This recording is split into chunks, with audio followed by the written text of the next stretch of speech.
So we're going to transition into exercise right now. And referring back to kind of the chronic illnesses that she talked about in the beginning, which are 6 out of 10 Americans have at least one of them. We said it's caused by poor diets and living a sedentary lifestyle. So sedentary, there's like 3 definitions when you look at the actual definition online. For a person tending to spend much time seated, somewhat inactive, work or way of life characterized by much sitting and little physical exercise, or position, sitting or seated.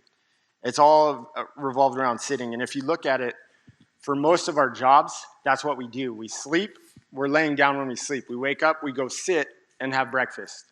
We get up, we go in a car and sit for a commute. Some people, I know I'm in the car 2.5 hours a day, driving to and from work. We're sitting that whole time, right? And a lot of us have either office jobs or maybe we're truck drivers, where that's what you're doing at work, you're sitting. Then you come home, it's been a long day of work, you drive home in your commute sitting, you go sit down at the dinner table. If you come to church on a Wednesday night, you're here sitting, and then you go home because you're exhausted for the day and you go back to laying down. So really, a lot of us a lot more of us are sedentary than we know. And we realize not everyone wants to work out as far as doing, specific exercises, but we have some things you can implement throughout your normal everyday life that will add some physical movement and activity to your normal routine without even going to the gym, without specifically setting time aside to exercise. Yeah, so these are things that are not workouts, but you can still get some movement and activity in. So this is called non-exercise physical activity, or NEPA. And some examples of those things are parking in the back of the parking lot when you go to the store. Don't try, we know this because his mom does this. She drives around She does forever. this. No, I don't. Drive around forever until like one of the front spots is open. I don't do that. But park in the back and then you get your extra steps. I don't know, a lot of people track their steps. Thanks, babe. Use the stairs instead of the escalators or elevators. And we've even seen some places, even at gyms, that have like a top floor, or the gym's like on another floor, and they're going to or coming from the gym on the escalator. It's like, doesn't make sense. But use stairs as often as you can. Take the bus or metro. If you take the bus or metro, get off one stop early and walk the rest of the way to work. If work is close by, you can ride a bike or walk to work instead of drive.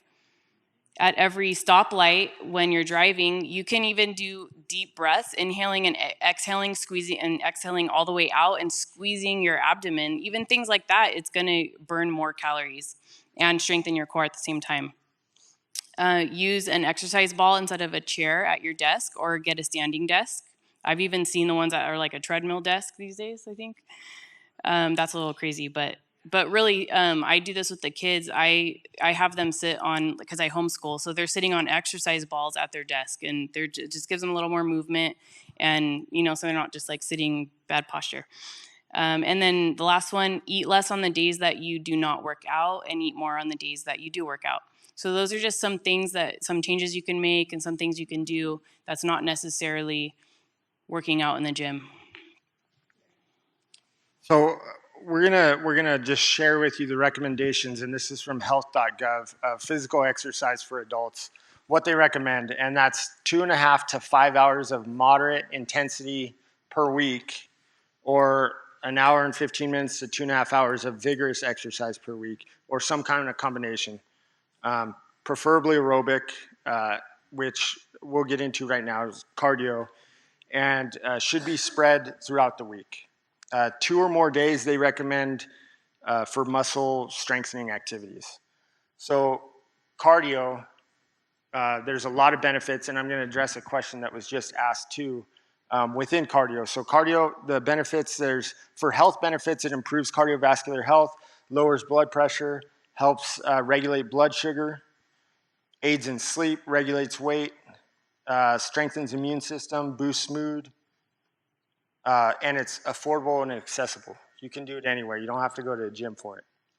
So we have a cardio chart up, And this is kind of your output levels. And I'm going to explain this a little bit because depending on what you like to do, for health reasons, yes, you can run. If running is what you like to do, if that's your output, like your vent, then go by all means run. If you're doing it to lose body fat, then you need to fit in that fat burning zone between 60 and 70%. And that's how that really looks is if you go to a gym, it's walking on a treadmill, maybe uphill at like 5% incline, 3.5 miles per hour. It's walking to where you're breathing heavy, but you can still have a conversation. If you can do that, then you're pretty much in that fat burning zone. And to go a little deeper, the reason when you start exercising and walking like that, you're burning initially, you start burning. Remember I said your energy comes from your carbs and your fats. So initially when you walk like that, you're burning from about 50-50. 50 from you're taking from carbohydrates, which is like accessible now, and then 50% from your fats. Anything over 20 minutes, you start increasing the amount that you're pulling from your fat stores and less from your carbs. That's why steady state is so good for you. Like I said, if you like to do these exercises that kind of gets your heart rate up higher, that's great. By all means do it. But if you're doing it for fat loss, that's the way to go, is just walking uphill. The other way to lose body fat is more extreme. Definitely not recommended if you're older, have any issues with hips. It's not typical for bodybuilding either, but it's HIIT. It's the high intensity one. It's that anaerobic 80-90%. Yes, it's for like more athletes and stuff, but this is like the short bursts, anywhere from 30 to 45 seconds with rest periods in between. When you do that exercise, it pulls directly from your carbs and depletes your carbs, so it doesn't necessarily take your fat off, but there's been studies showing that it increases your metabolism for up to 48 hours after that. So typically when we would, try to manipulate people's diet to get them to lose fat, we'd throw in a HIIT cardio and put them through it because it's 90% of your output. You're breathing heavy, like really heavy. It's hard. But then their metabolism is burning so much more fat the next 2 days. So then we do steady state. That's a little more advanced. That's just what we would do to be able to bring people down. So it's just all ideas for you. Anything else in between, a warm-up, you're not really getting anything out of it. Anything in between, great. If you love to do it, if that's going to get you out, the basic concept is just move. Just get up, get outside, and move a little bit. And if you're wondering what the heck 60 to 70% of your heart rate is, there's a chart. It's not, it's more generic, but there's a chart to show you basically what your heart rate should be at that range. So like, for example, Ethan, if you want to hit 70%, you're at like 140. Pastor, That's beats per minute. Beats per minute, like your heart rate. Pastor, at the other end of the chart, you would be, 105 beats per minute, right, to hit that 70%. But those are just generic ballparks, but it's a good kind of reference point of mind. And if you're going to that's helpful, they have these watches now that can read your heart rate. They've got all these things that can monitor your heart rate.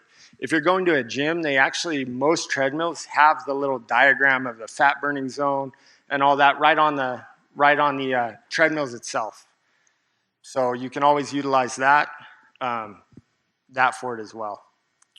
And then we're going to go into weightlifting. And when we talk about weightlifting, what's that? The fun stuff. The fun stuff. But we're not just talking about lifting physical weights. We're talking about body weight too, because like I said, everyone should be doing some kind of form of this. There's a thought, well, we kind of already talked about it, but they think that why people lift weights is just to put on strength and build more muscle. And although those are two reasons why people do it, there are a lot more benefits to lifting weights. You'll have a faster metabolism for the reason I just explained with the whole, debt analogy. The more lean muscle mass that you have, the more calories you're going to burn naturally, and it's going to boost your metabolism. You'll be more productive.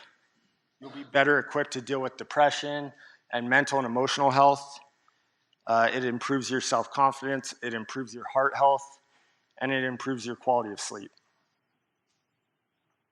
Yeah, so we're gonna go through body weight things, resistance bands, all those things, but we wanted to cover safety and progression for any type of exercise or any type of weight, even if it's your body weight. So you always want to warm up properly. Even if it's your body weight, you want to get your body moving, get it warmed up.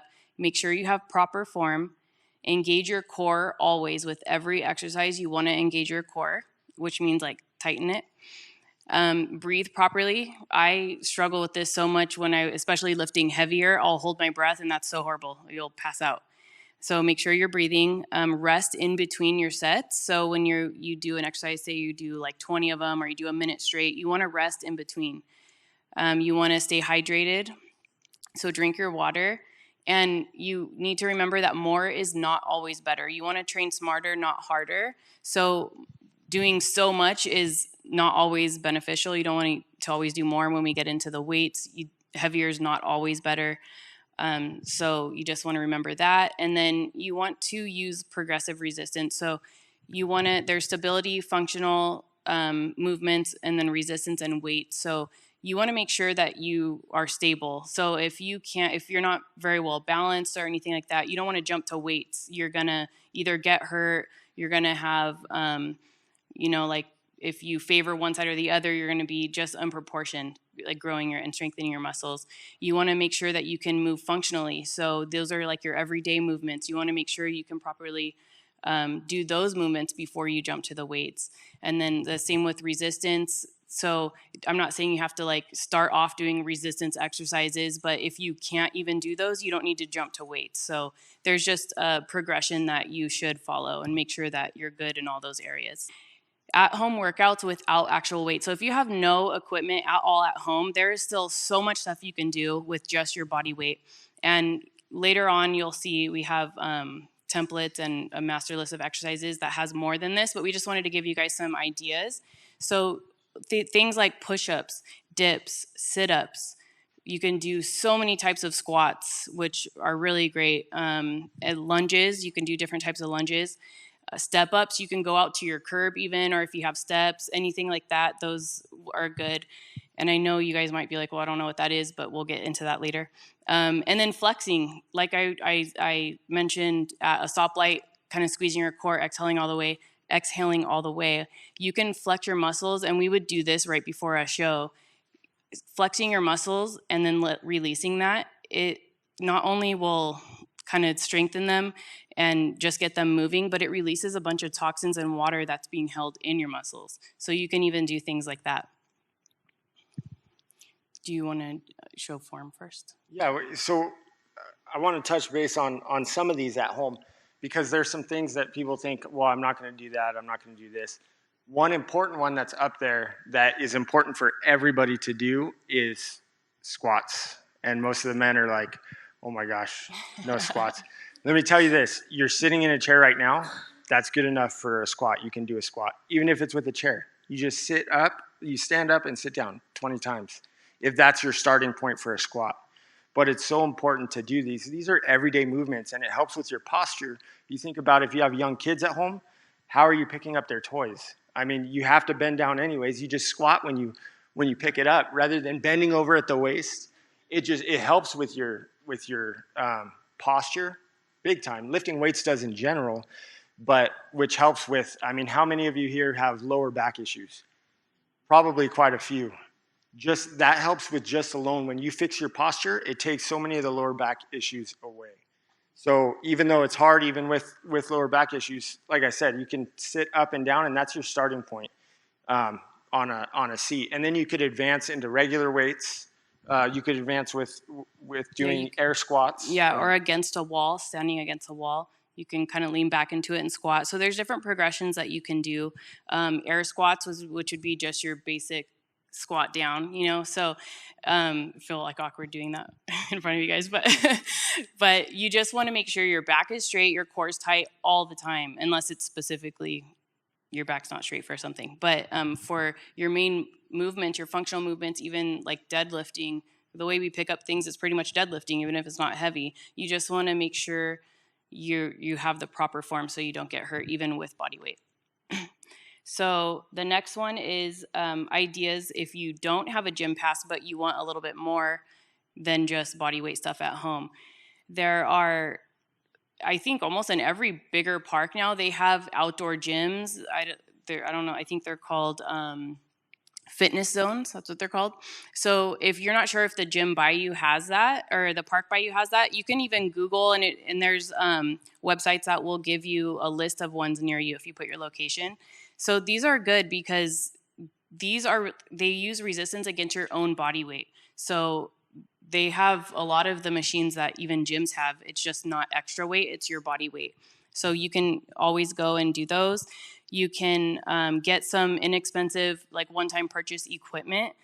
Some equipment like resistance bands. So these little round ones here, the loop ones, these are great for a ton of lower body exercises. You want to tone your legs, and for the girls who care about their glutes, they want to tone that, get one of these. And like I said, we'll talk about what to do with that. The ones with the handles, though, you can do almost any upper body exercise with those. And these are what, $5 to $10 somewhere? Yeah, they're very cheap, and you can find them anywhere. You can go to Walmart and find these. You can go to Target and find these. And these are things that you just have in your house you can do at any time. If you love watching TV, you could do it while you're watching TV. It's very simple, and you could do a full body workout with these. So we brought them to kind of after. We'll end up ending a few minutes early, before the 2 hours. So you can kind of take a look, and if you have questions on them, then great. But these things you can pick up pretty much anywhere and use. And as far as the parks, like she has the picture of, we found it's called calisthenics-park.com. I don't think it's up there. So if you're interested in that, that's an easy way to get your workout in if you want to do more than just walking. Even walk to your park, and like she said, a lot of these gyms or a lot of these parks now have these, and they're set up in a way where you can just go around and do all the exercise, and it's a full body exercise, and there's not weight on them, so it's a little safer as well. Yeah, and then there's also the bigger loop band. Those are to help with assisted pull-ups and things like that. But you can also do a lot of the same exercises as the handled ones. You can also get things like kettlebells. They're like the round things with the handle. You could do weightlifting with that, but it's also a good cardio exercise as well. And then they make these dumbbell sets that Joe has some that you can adjust the weight in them. So just a one-time purchase, and then you have a lot of different weights that you could use. And then there's also this thing called TRX. I think it's total resistance exercise. But don't make me do it. So this you attach. Maybe I will. So you want to explain it, and I'll show. Yeah, you just attach to you. They have like an attachment you can even put on the top of a door, or you can put a hook in there and attach it. But you could do pretty much anything with this. And this is for body weight too. But so what you do is you basically hang back, but you could do almost any exercise with this, and I'll show you. Don't let your partner hold it though. So she's gonna do back. I'm holding it. Okay, so you're using.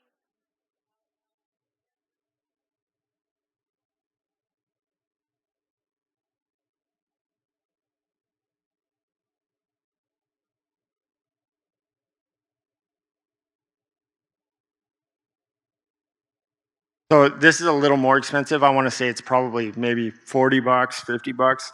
But this is something, again, just ideas for you guys to do at home. Simple one-time purchases, and you can have a full body workout. And again, we'll leave them up here after in case you guys want to look at them or have any questions on that. So next, we're going to go into the actual gym. And we'll start with safety and kind of progression in that. The same things apply with body weight. The general, warming up properly, proper form, breathing properly is important. Rest between sets. Water is always important. Always have your water on you. More is not always better, and it's the same thing. You use progression. You know your own body. With weights, a couple things that are just a little more important to remember is to always stabilize your core. Never bend at the waist when picking up weights, bend at the knees. And if you don't know how to do that, always start with body weights. But it's exactly what I showed you. If you're used to bending down to pick up stuff, It's the same basic concept. You never drop weights in the gym, especially dumbbells, stuff like that. You're going to injure yourself, your shoulders, or you're going to injure the person sitting next to you. If you're picking up a weight and lifting it, then you can set it down the same way. And you always put them away after as well too. And just a couple of the bending at the waist type things. If you want to grab that, Heather, the bar. When you're putting it on a rack, right? You don't want to bend down like this on the floor and pick it up. These are light dumbbells, but you always want to bend like this and pick it up, right? And same thing, if you're going to put it on and off a rack, you want to stand right next to the rack and set it down. There's no point in leaning over to put them down there. It's those little things that when you do it with body weight, it just comes naturally. When we talk about squat, those big movements too, when you move into the gym, there's no difference. You just progress into heavier weight. So you want to do it with the squat. So it's important, like for form, when you start with sitting on the chair, when you start with sitting on a chair and you progress to air squats and then you progress to resistance bands, you do all this stuff and then you progress to dumbbells for squats and then you move to a barbell and there's really no different. Go ahead and squat down. The only difference, and this is almost every single movement, and we're going to explain more in depth how you can make sure you're doing this right through some videos that we'll share. But for squats, when you squat down, and breathing is important for any movement. We just use squats because it's the main functional movement. For men, this boosts your natural testosterone. So if you need a little encouragement to go in there and do squats, because it's true. If you go into a gym on Monday morning, it's chest day for men. You won't be able to find a bench press. And it's legs for women. Women love to do legs, and men can avoid it at all costs. They'll avoid doing legs.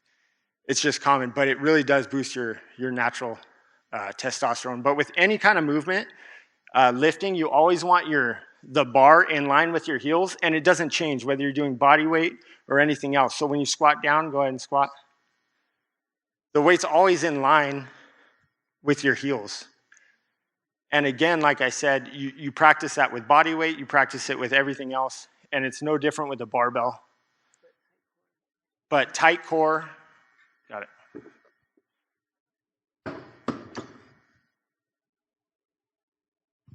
That's not the full weight, by the way. Right. That's maybe like 15 pounds total. It's an example one my brother built for us to show examples. Yeah. Yeah. No, I should have started with that.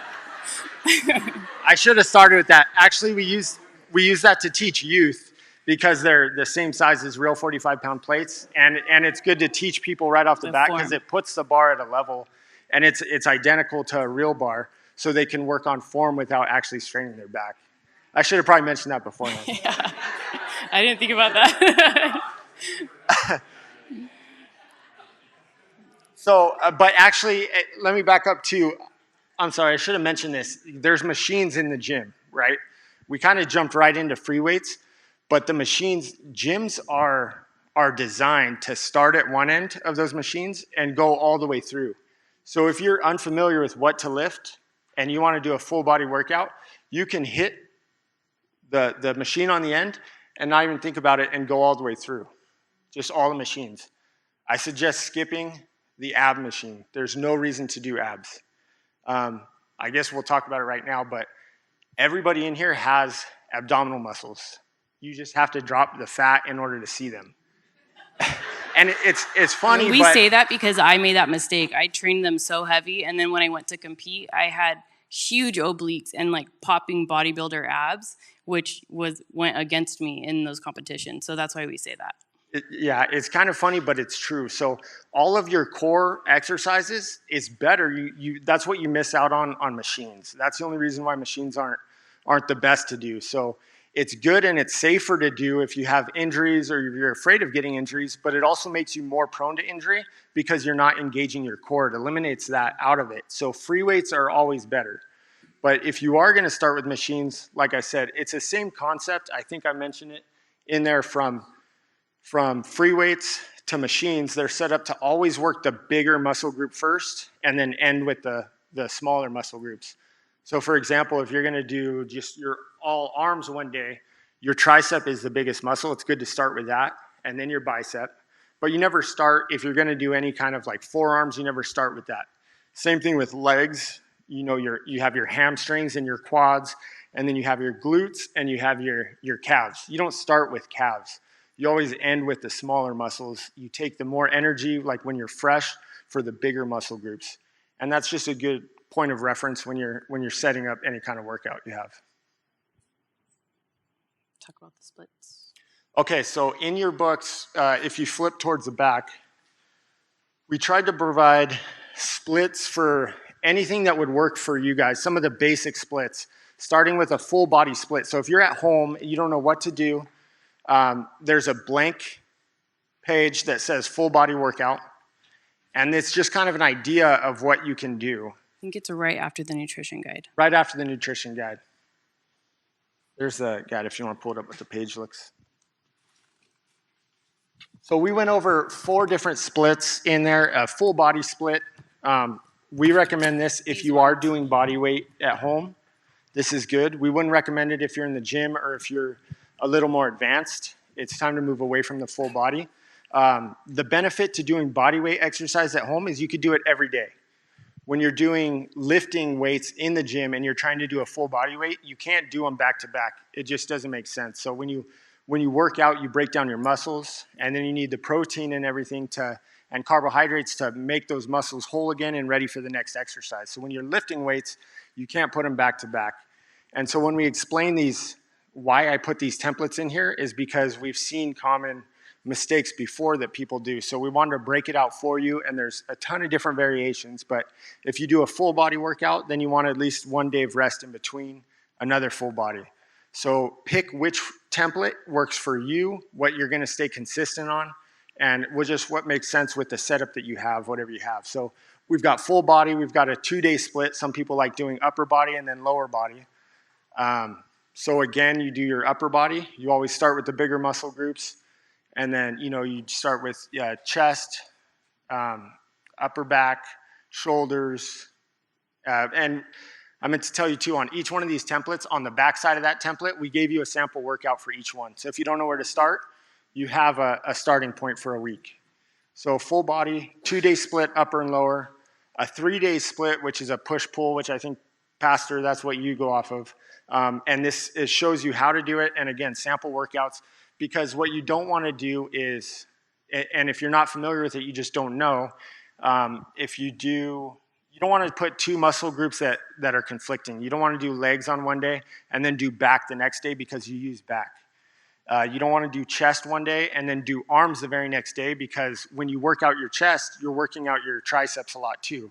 So you want to give those a rest in between. So I broke it down like that so it kind of makes sense as a good template to follow.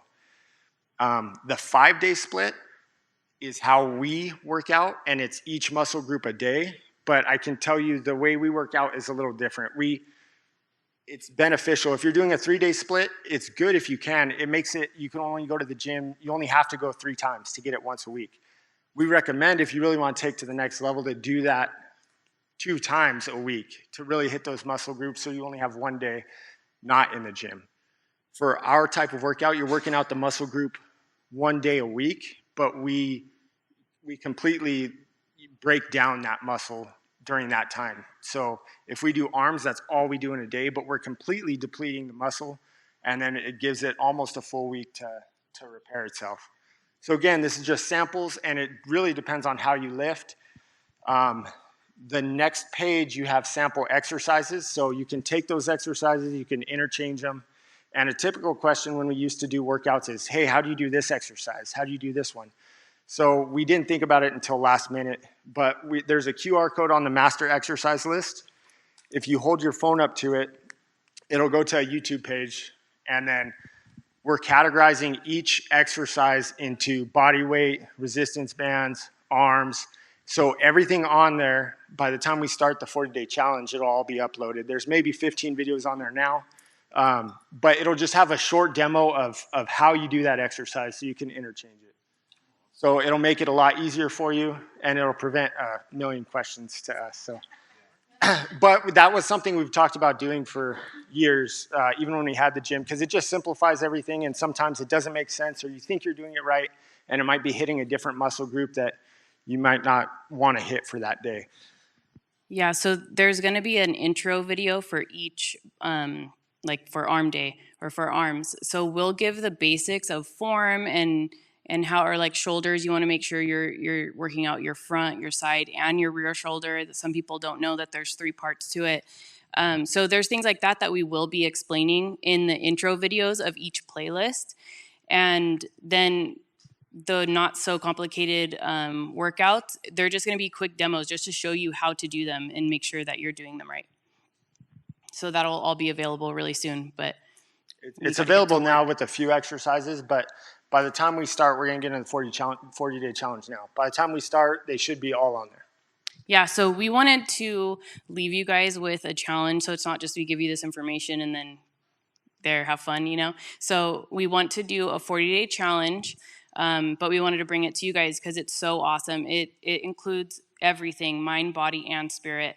And I know it looks like it's a lot, but I promise you, if you can do these things, you're going to change so much and you're going to better yourself in so many ways, not just your physical. It's going to make you more disciplined. It's going to make you more, we have, so I'll go over what's in it and we'll see. So drinking a 1 gallon of water a day, make sure you get that in by the end of the day. 10 minutes of prayer, meditation and prayer. We should be doing that anyways, right? So to make sure you get that in, 10 pages of a book, and preferably it would be the Bible, but at least a nonfiction book. We don't want to be reading fairy tales and stuff. We want to be growing in our knowledge. So 10 pages of a book a day, at least bare minimum a 30-minute workout.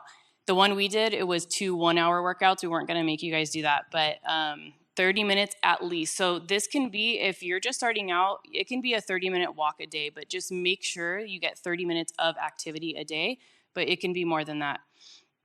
And then also stick to your diet, no cheating at all for 40 days. And I know that seems extreme, but you can do anything for 40 days. I mean, Jesus fasted for 40 days. We could do anything. If you really, really want to change your habits and make a difference in 40 days, you can have like pretty good results if you do all of these things. And then you are going to have to check in, and that's the accountability part.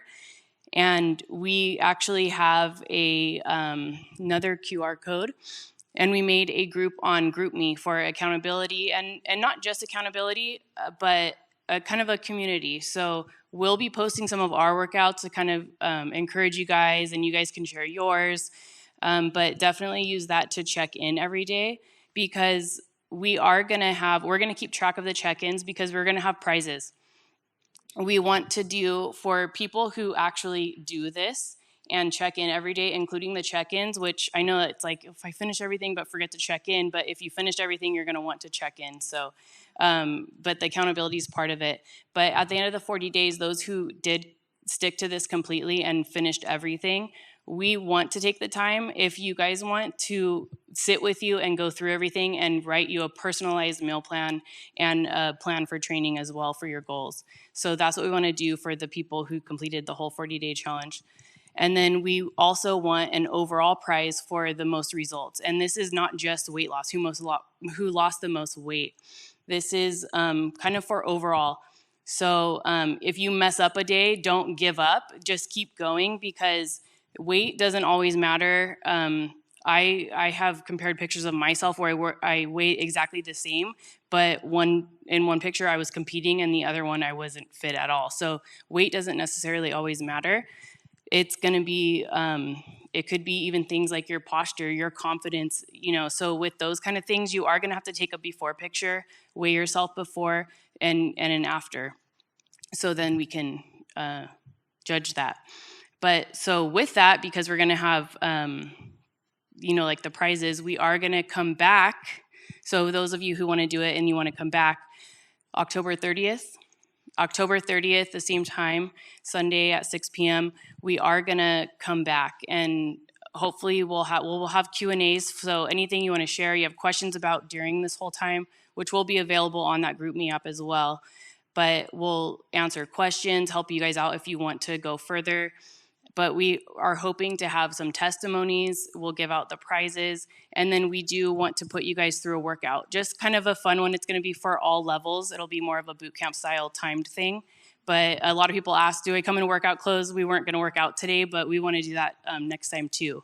So because of that, we'll have to get equipment and stuff. So that will be a $10 fee for everybody that comes to that class. And we have a sign-up sheet in the back for it. I think that's it. Yeah, I think so. So $10, you could sign up in the back before you leave today. You can sign up at another time too. I know you could go up on PushPay, but I really want to say one other thing about this 40-day challenge. If you miss a day, continue the next day. Okay, if you forget to check in, don't write it off and just stop completely, because the reason why we're doing this is not for weight loss, it's to change your habits. And 40 days is like a minimum to change anybody's habits. And we really want you to start looking at food instead of having that feeling of like, oh, I really am craving that right now. 40 days is the minimum to start really seeing it as fuel for your body, which is what it is. And you could put that focus more on God. So we really want you to get that kind of thought process out of your head. So we want to put this and make you guys, we have to put some kind of accountability thing in there for you guys to want to do it. And also it'll be a forum that if you guys have questions, you can reach out to us, or you guys can hopefully, help each other, motivate each other while you do it. So like she said, October 30th, we'll come back. I'm hoping to have some testimonies too from you guys. But and we're not gonna start tomorrow. We're gonna give you a week from tomorrow, so we'll start September 5th. So that will give you a week to decide what you're gonna do, and whatever you do decide. So like I said, we're not writing personalized meal plans, but even if it's just cutting out sugar for the next 40 days, you're gonna get results with that. So whatever you decide to do, you just have to stick to that. So we'll give you a whole week so you could figure out, plan out what you're going to do for your challenge. And then we'll start on September 5th. And so it'll be 40 days. And October 30th is, I think, a week and a half past that. So you don't have to stop. You can keep going till then. But that's the only day that we could get to come back here. So that's when we're going to do that. So before we close out tonight, there's one thing. If you guys are average, gym goers, if you go to the gym all the time, January is the month that your gym is taking over, and you don't like going to the gym because you can't get any machine because of everyone's New Year's resolution. And by the third week in January, you have your gym back, right? Everyone's gone. They give up 3 weeks into it. So if you notice, 40 days is a lot further than 3 weeks. And it kills me because 3 weeks, past 3 weeks, they've been working towards it. And that's right about their time. They're starting to see change in their body. And then they just quit. And then they go backwards. So we really encourage everyone to do this 40-day challenge. But I want to give you 5 things that we give everyone that we talk to that is super important. If you can do this, you can make it through the 40 days. Okay, here's some just pointers to stick to this and get through the whole thing. And one is get a partner. It doesn't matter if it's your spouse, your best friend, somebody that's going to hold you accountable, because you will have bad days that you don't feel like going to the gym, that you don't feel like going for a walk around the neighborhood. And that partner most likely is not going to have the same bad day. So they're going to pull you to continue on and to go through it. And if you are at the next level and you're lifting in a gym, that's somebody that can push you past your limits as well, because then you have a spotter. So it's very important, get a partner no matter where you're at. Number 2 is track your results. Even if you don't share it with anyone else, take a picture of yourself. Print it out, put your weight, put what your goal is, and I'll cover goal next. Put your starting point and why you really want to do this, why you really want to make a difference in your health.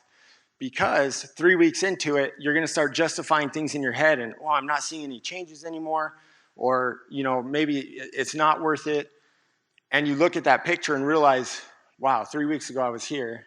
It is worth it. Or you see your goal, and it really helps you to stay on track and remember what's important about your health.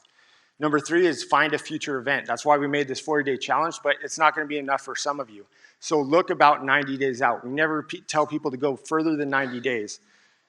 If it's a wedding that you have to attend, something that you want to look good for, be healthier for, find something 90 days out that will hold you accountable, because within 90 days, it's doable, right? You have that goal and you won't waste any days. If I waste today, then I know that's 1/90th of the time I have to get in shape for this or to get healthy for this. So find an event and put it on the back of your picture as well.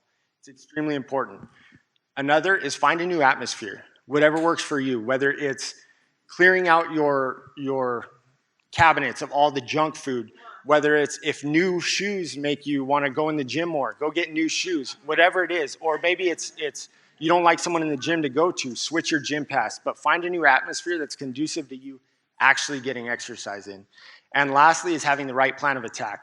If you've never lifted weights before, don't go tomorrow and try and do a full leg day off of videos that you saw us do.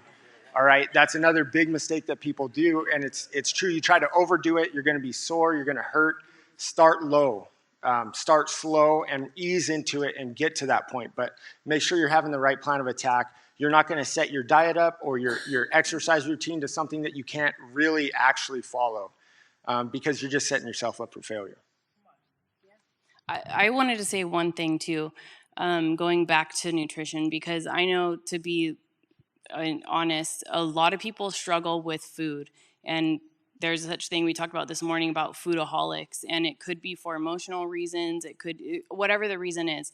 But I just wanted to say that that temptation is no different than any other temptation. And how are we transformed? It's by the mind, right? By renewing of the mind. So if you can resist that when you're just in the mood for a sweet, or just sounds so good, you know, whatever it is, whatever that temptation is, if you fight that, it's not like, it's not different than any other temptation or sin. You know, when we're in the world, we do all these things, and you're like, can't imagine being a Christian, you know, how like prude or whatever. But when you get rid of those things, you lose the desire. And that's the same exact thing with food. We've gotten a little more lax on the food, but when we were competing to that point, we were so transformed into looking at food for what it is: protein, fats, and carbs, fuel for your body. We couldn't believe we used to eat what we used to eat, you know? So it really is just staying disciplined, and it gets easier. You just have to do the work, you know? So, yeah. So before you leave today, go sign up in the back and get on the GroupMe. The QR code was up here, but it's also on the sign-up sheet. So as you sign up for it, just hold your phone over the GroupMe QR code. It'll go right to it.